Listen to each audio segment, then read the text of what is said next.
Sussex quickly put their defeat to Surrey behind them in this season's Friends Life T20 while sending Middlesex to their first loss by completing a 24-run win at Lord's.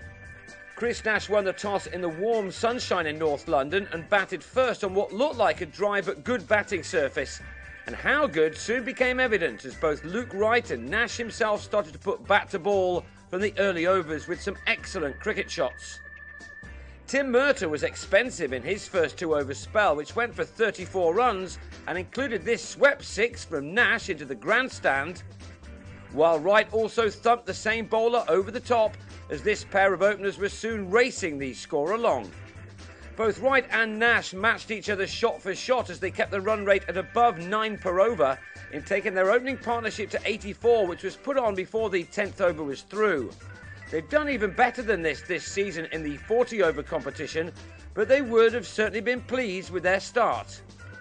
The partnership was ended by Adam Voges playing his first game as a Panthers player at Lord's, and he got one past the middle of Nash's bat to bowl the skipper for a 30-ball 45.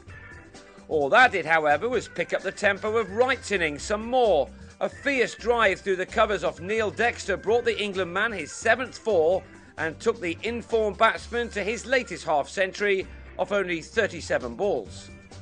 He then looked unstoppable for a while as he started to hit everything rather cleanly, including this maximum of Gareth Berg. Wright had been joined by Rory Hamilton-Brown, and the two of them together hardly let the run rate suffer. Hamilton-Brown is just beginning to find his best form for the county he rejoined from across London, while Wright recently made his career best first-class score on this very ground.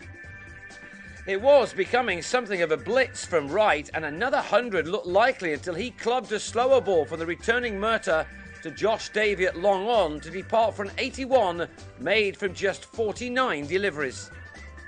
With 26 balls left and the total already on 156 for 2, Middlesex would not have wanted to see the big-hitting Dwayne Smith stroll to the crease.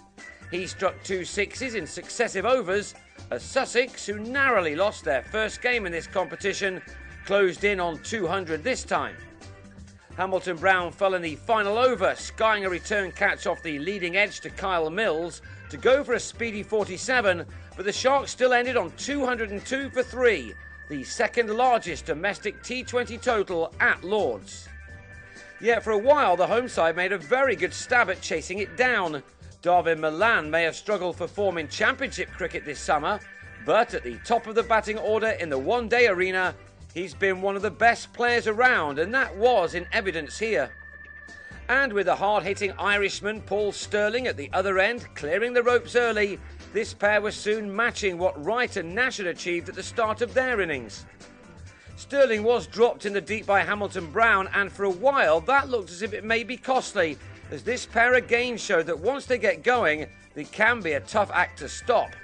Before the 7th over of the reply was up, 64 runs had been knocked off the target already. One of the differences between the two sides, as it turned out, was the brilliant outfielding from Sussex.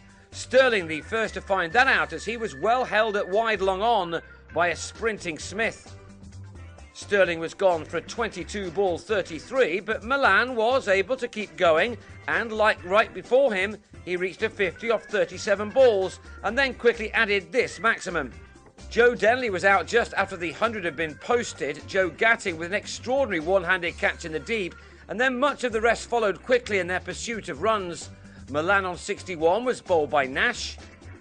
Voges hit Mike Yardy out to Wright to go for 5 with the score on 116 for 4 at the start of the 15th over.